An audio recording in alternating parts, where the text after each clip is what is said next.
Take charge of your leadership development. Join our How to Take the Lead Substack community for bonus materials, exclusive content, and discussions that will challenge and change the way you lead. Visit howtotakethelead.com to find out more. Well, as a complete aside, I do know someone many, many, many years ago who did set objectives for his girlfriend.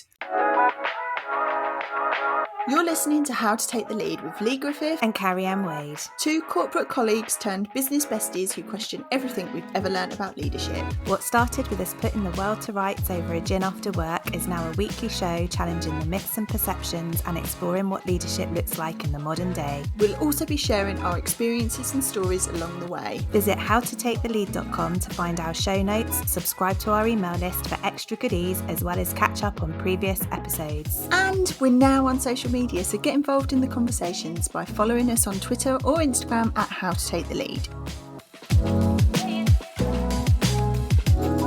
Hello and welcome to another episode of How to Take the Lead. How are you this rainy afternoon, Carrie-Anne? Oh, it's proper miserable out there, isn't it? I think the weather is keeping tone with the state of leadership at the moment. That's what I think. I also realise that we seem to start every episode with some form of weather check. So is that just the Britishness in us coming out? The polite Britishness, weather cueing, just generally random small talk before anything starts. But yeah, it is miserable, isn't it? And it's cold now. It's proper coming into like that winter feeling. So I'm hoping that the podcast offers people something good and juicy to listen to whilst they're going into hibernation mode for the season. So today I wanted to explore, we've done episodes before about what is leadership, and I kind of want to re-look at it, but come at it from a slightly different angle. For me, leadership is a word that so often is interchanged with the word management. And I think particularly when you look at it from an organisational point of view, there's an expectation almost, even in the language we use in this podcast, I'd say, that the more senior you are, the more you're in a leadership position.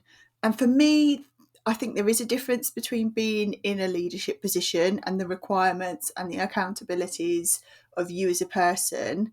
But I think that's different to demonstrating leadership. I don't think they're mutually exclusive terms, and I think we would all be able to reference leaders who actually are senior managers, and we also know leaders who aren't great managers. So I think there is a distinction and a separation. Yeah.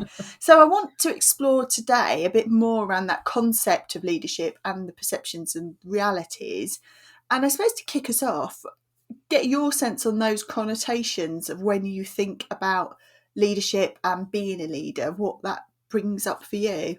Yeah, I think you're absolutely right. That difference between leadership and management, it's definitely there. And I think my experience has been that you often see people who are technically really capable in their role being promoted to management positions, but that doesn't automatically mean that they'll be good people managers.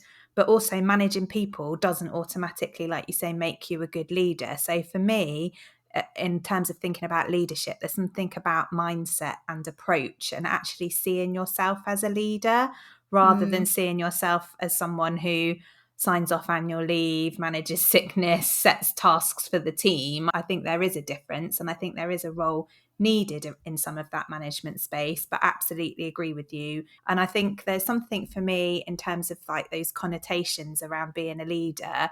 I don't feel like you automatically get that through the role that you have, like that whole leadership.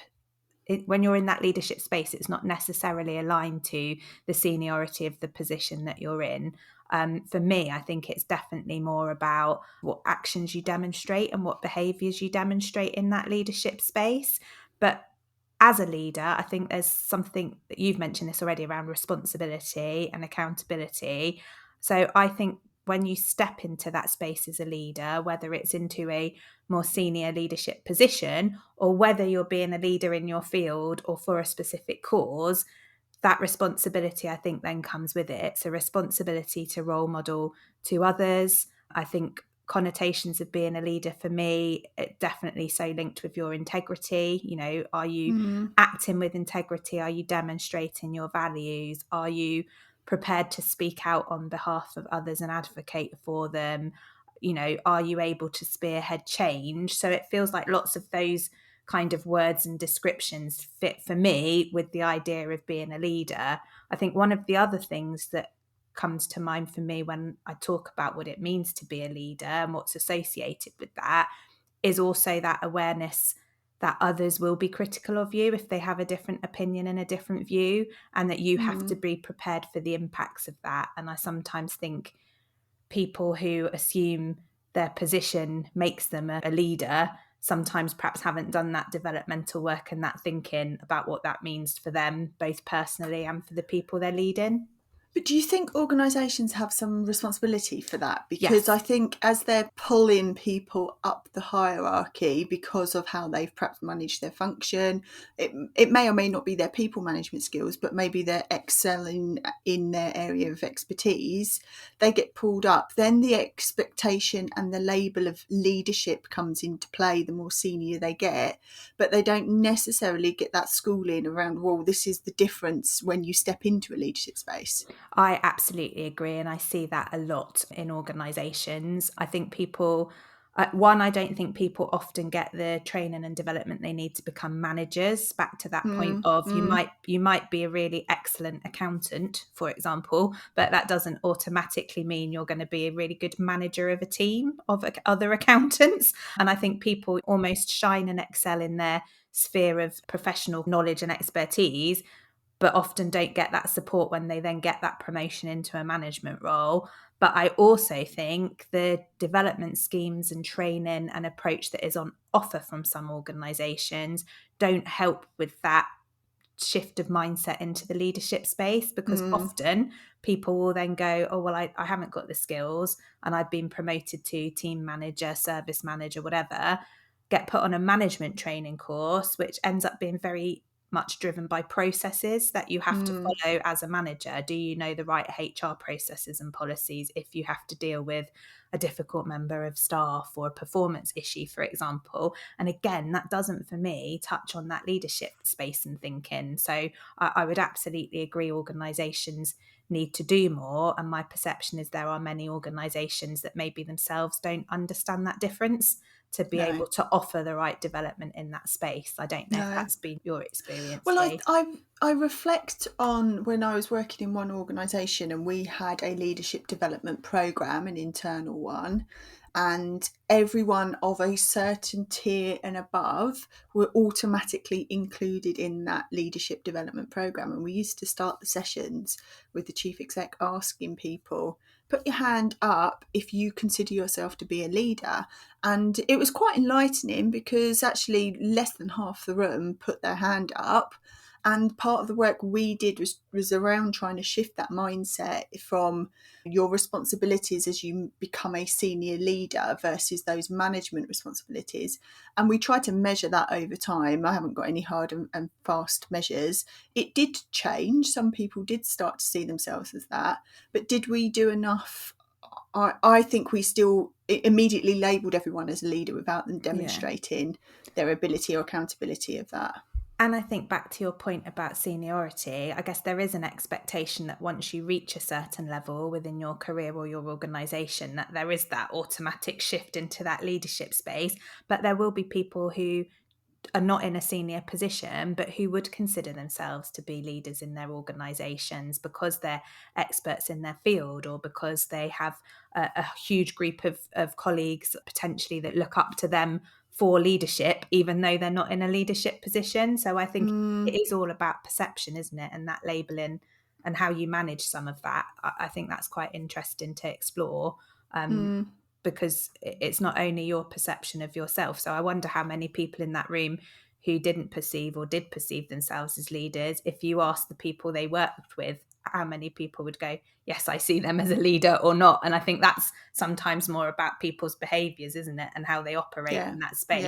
So And it kind of bridges nicely into my next point, which was the fact that some people we know have that natural leadership ability within them. They don't feel they need authority or seniority, or however you want to badge it, to lead, whilst others feel like they've got to be given that by someone else to be able to show leadership. And again, I know we're potentially confusing leadership and management, but I do think that's what you see is that permission to lead that some people feel they have to have. And I suppose it goes back to whether people themselves see themselves as needing to manage others in order to lead. And I think some of the difficulties can be if people perhaps don't have a natural management infrastructure around them, can they show themselves to be a leader? Or if people aren't in a senior position, do they just see themselves as a team manager or head of team and don't see themselves as a leader? So I wondered what your thoughts were on that. I definitely agree. It's about how you perceive yourself in that space, for sure. And I also think it's something about how you act in that space as well. So I think actually in healthcare, which is obviously a field where a lot of my experience comes from, you do often come across clinicians at all different levels in their kind of career journey and that hierarchy that you've talked about, who are definite leaders without having those senior positions, because what they're really good at is galvanizing groups of staff to work together and to collaborate, that they really demonstrate through their actions and what they choose to be vocal about, that they are working towards something that they perceive to be a really important cause. You often find those sorts of people really active in that space around lobbying for change or advocating for others. So I think there are definitely people who are able to do that without being given the authority of a particular title to do that. But I think people do struggle with that, and I think there will be people who will think, I don't have the authority to act as a leader because I'm not a manager. But I think for me it's about mindset and that desire to make an impact. And I would say, it is easy to say because there'll be all sorts of restrictions around how people operate in the workplace, but there's a bit of me that feels like if you doubt you have the authority but you feel like you can make an impact in that leadership space, what's the worst that could happen for you? Like ask for forgiveness, not seek permission sometimes, because sometimes there's not going to be enough senior job titles in an organization for everyone to be labeled as a leader through the hierarchy, but that doesn't mean you can't be a leader without the job title, if that makes sense. Yeah.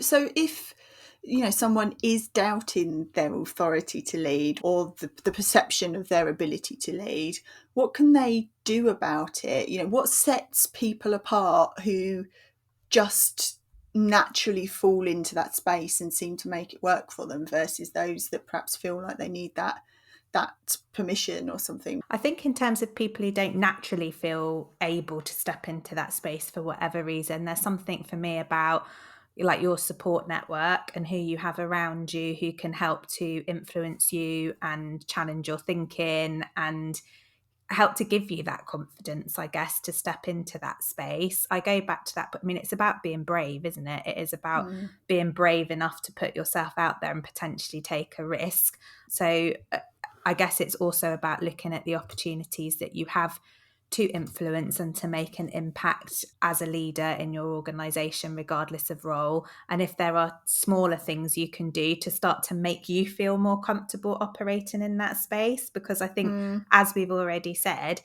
leadership comes with a lot of responsibility, and you are going to face challenges and you are going to face people who are going to be critical of your view on things or the way in which you want to operate. So actually doing small incremental things that probably feel less of a huge risk, I think, help you get into that headspace, if that makes sense. I would add to that, people who are questioning their leadership ability or authority. I think that there are a few things to go back to your purpose. So why actually do you want to be seen as a leader? Is it that you want to be recognised as having a position of power or authority? Is it that you want to be seen like that because actually it's an important step in your career because you're viewing it in a seniority point of view?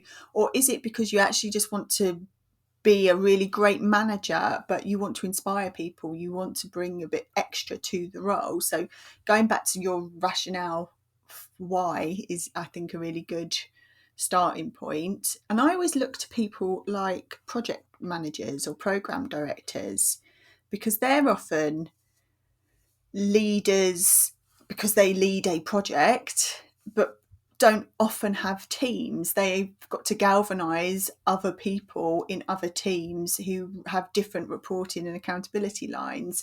And you can really tell the difference between successful project leaders and the success of a project, as opposed to those who perhaps maybe need to try and grab some authority and power.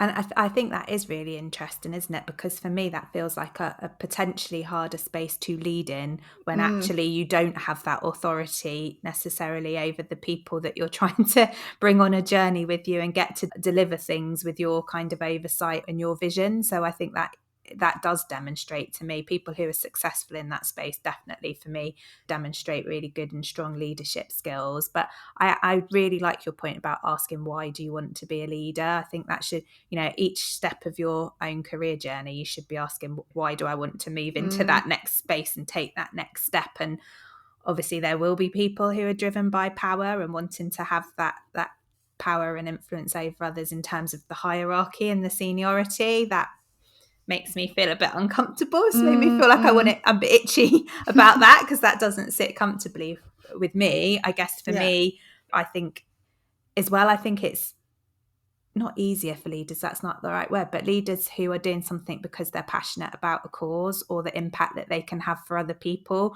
I think generally tend to come across as more authentic in that leadership space than people who are doing it for ego, is probably what I'm trying to say on that point. But so I think that purpose and the why is a really good question to be asking yourself.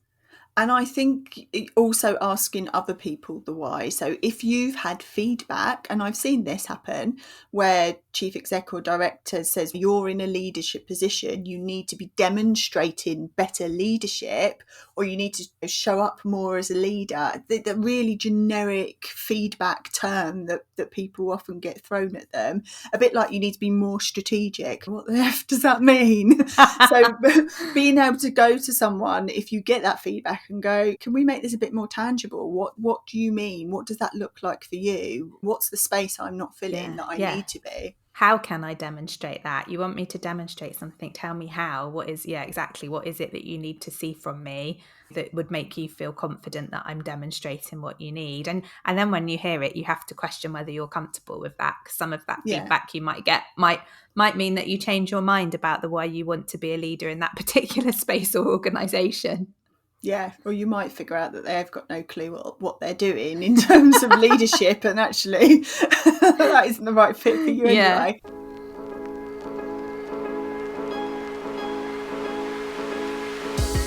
Whether you're just starting out in your communications career or you're already stepping up into your seniority as a communications leader, the Cat's Pyjamas Ascend programme is on hand to guide and support you. Ascend is a package of 6 one-to-one mentoring sessions devoted to helping you achieve your goals and move forward with confidence. You'll have direct access to support throughout our journey together and a chance to check in once the programme's over. Visit cats-pyjamas.co.uk to find out more and book your free 30-minute discovery call. Hi there, if you're enjoying this episode of How to Take the Lead, please hit subscribe and leave a review or a rating. We'd also love to hear your stories and thoughts on today's topic. Please DM us at How to Take the Lead on Instagram or Twitter, or tag us into your socials using the hashtag How to Take the Lead. A conversation that my husband and I had during series 1, and I can't remember what episode triggered it. It might have been the superpower one. He didn't listen to the whole series. It was the early episodes I forced him to listen to. Was he a fair weather listener? He was a fair weather listener. But at least he showed some support though. Well, I think it's because your other half had listened and he felt like he needed to, otherwise I wouldn't have let it go. Again, I think that was on the fair weather. I'm just trying to be a supportive partner front. I'm not sure he could feed back which his favourite episode was. Anyway, I say what to say. He did, to demonstrate said listening of a podcast episode, he and I got into quite a hearty discussion about something. And it was the point that leadership isn't something that you just switch on and off. If you're a good leader, then it's inherent to your character, and you would be demonstrating the same traits when you're at home or out in company as you would when you're in the workplace. And it was a really interesting discussion because, yes, that's true. But also, I felt a bit like some elements of leadership would be really odd if you brought it home. Gonna start performance managing your husband. This is excellent. Well, as a complete aside, I do know someone many, many, many years ago who did set objectives for his girlfriend. I'm not even joking. Do you know what? I don't even know where to go for that. I feel like that's like a bonus episode waiting to happen. Suddenly your other half starts giving this massive vision statement as he carves the roast on a Sunday. You know, maybe that's what you like in your household, but that wouldn't really be for me. It got me thinking about how different are you at work to at home, and is leadership something that you leave at the door in the office, or do you bring it back with you? Oh, I've got so much to say about this, Lee. I do have friends who at New Year have a New Year's meal and bottle of something lovely, and they do a backward look of the year that's just gone in terms of what they feel has been Like their really annual report? Yeah, that what they feel has been really positive that's happened for them in that year, what they found really challenging as a couple, as a family, whatever. And then they do a bit of a forward look, like what are our aspirations for the year ahead? Like, are there things we want to achieve? Which I kind of quite like. But now you've said it's like an annual report, I'm like, oh no, that's good. But well, my mind went to annual report when you first started to describe it, but then I thought, actually, I do something similar. Not with David. God help, he would literally, he'd leave me if I started doing that. I do that at the end. People journal. People like to set themselves personal goals. I'm not against any of that. I suppose it's that forced. I suppose when he was talking about it, I had the whole hockey sticks situation vision in my head of really rallying the troops in the household and all kind of marching up the hills to the same goal. And yes. So anyway, sorry, I've made us digress again a little bit there. So back to the question that you asked me. I do think there are people who maybe their traits and personality type might naturally lend themselves to be more comfortable in that leadership space. But I do think that you can learn to be a good leader. And I guess key to that is having that open mindset and wanting to learn and grow and develop. So I definitely think that there's something there. And I think in terms of that, like, I don't know, because I look at the introvert extrovert argument around that one about, you can say people are natural born leaders, but you know, we've had this whole debate going on about how people expect extroverts to be better leaders, but actually quite a lot of the evidence and research shows that introverts make better leaders, but we still keep telling them to be more extrovert. So you know, that there's a whole piece around that in terms of whether it's like natural ability versus nurture versus effort. I don't know. But back to the point, I guess, around the home and work scenario, I think I probably personally do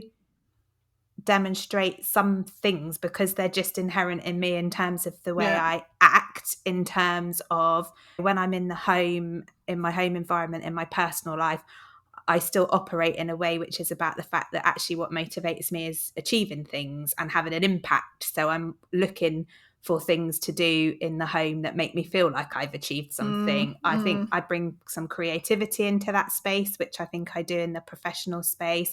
I am still quite goals focused. So I think there are some things that transcend between home and work life, but I guess your transferable skills. Let's talk about transferable skills. But the difference is what I feel is important to focus my energies and time on at home versus at work, which will be different. So maybe my approach to some of those things would be the same, but actually the subject matter would be very different.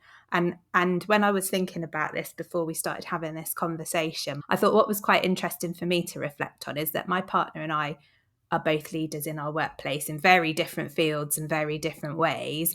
But what I do sometimes notice at home is that there are some weeks when neither of us want to make a decision. Neither of us wants to step up into that space to go, right, this is what we're doing. You know, it's not about any necessarily major things. It might be like what to have for dinner, what are we doing at the weekend, where are we going, who are we seeing? I think probably because both of us have done that all week long in our roles, that we get home and we're like, I just want someone else to make the decisions. And then he's like, well, I just want someone else to make the decisions too. So we get into this little state sometimes of like just nothing happens because neither of us want to take the lead. So this is one of my biggest issues, and the biggest differences I think I've found between my work life and my home life is my indecisiveness. And I had this conversation with David the other day, because he was like, I don't understand. I think we were watching some TV show and he was like, oh, you'd be really good at doing that because you'd be really decisive. He said, I don't understand why you're just not like that at home though.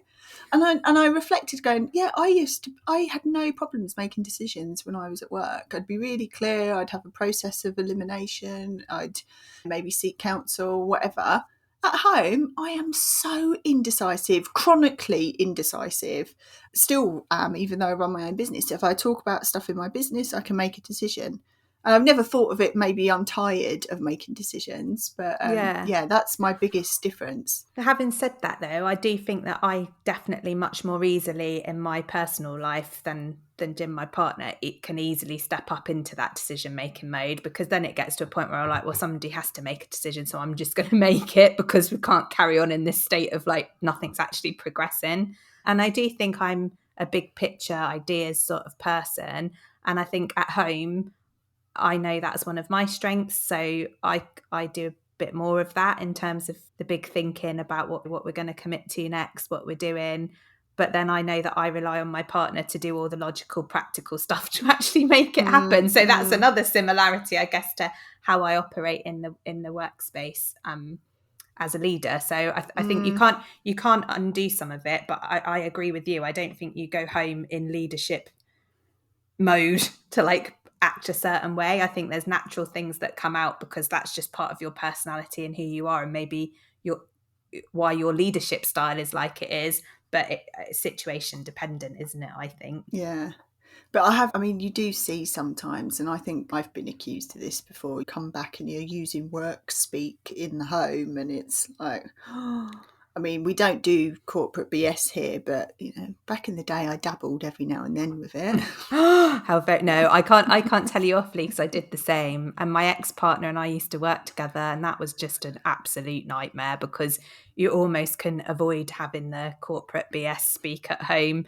And we got to a point where if we used to commute together, we used to say by the time we get out of the car at home, we're not allowed to talk about work anymore, because it is draining. I think it does make you tired. You do need that change. And I think that's something that I've learned over time, is to do that wellbeing stuff. So I think for me, some of my home has to be about balance, wellbeing, not maybe being so focused. But I hope I bring some of that into my leadership space at work as well. And then I guess at work, the planning, the focus, the setting the direction, the collaboration, the facilitation, I hope I bring some of that when it's needed into the home space. But it's just getting that right, isn't it? Not being too much one way or the other. I know for me, the home thing that I bring into work is that understanding other people's perspectives. I think my husband's definitely influenced me with that. I would historically get quite hot-headed and be quick to judge on certain things or situations, and I wouldn't say I'm completely cured, but he has definitely mellowed me out and made me think more broadly about different perspectives, and made me challenge my own thinking and take a step back sometimes before I act, and all of that, which I know absolutely benefited me in my later years in my corporate role, because I think I handled situations maybe through experience of not handling them the best way to begin with, but also his influence on me and thinking how would he have approached it has helped. I don't know what I've influenced on him though. That's a whole other conversation. That's another bonus episode of the podcast right there. So to wrap up with our how-tos, how do you start to hone in, I suppose, on who you are as a leader and when and how you lead? I think in terms of how-tos for me, that point you made about your why is a really important one. I think if you are doubting that you have authority, but you have the desire to want to make an impact, then something's calling you to step into that leadership space. And I think my thinking there would be seek forgiveness, not permission. Just do it, just step up and see what happens. And I think just reflecting on the last bit of the conversation, if you act with integrity and authenticity in the workplace, then you are bringing some of your home self, and vice versa to both of those roles. But there is something for me about learning to switch off a bit, because I think sometimes when you are a leader, you do think it's 24/7, and absolutely, you're having to role model being a good person, not even a good leader all the time, because the eyes are on you. But it is important, I think, to be able to switch off, mostly for your own well-being and so you don't burn out, but also to role model some good practice to other people. Well, I can't really top that. So my how-to would be more around that building your leadership brand. We did an episode about that in series 1. I know that can feel really icky for some people, but the fact is we all have a brand and a personal brand, and this is about stepping into that leadership brand space. So for me, it's about getting some intentionality about what makes you you and how you want to make your impact. Thanks again for listening to today's episode. Don't forget to hit subscribe so you're the first to receive new episodes when they drop every Thursday. If you enjoyed the show, please rate it or leave a review. Visit howtotakethelead.com for all the info from today's show, to catch up on previous episodes and to sign up to our mailing list. And we'd love to know your thoughts and experiences on the topics we cover. Follow us at How to Take the Lead on Instagram and Twitter to get involved in the conversation. So until next week, get out there and take the lead.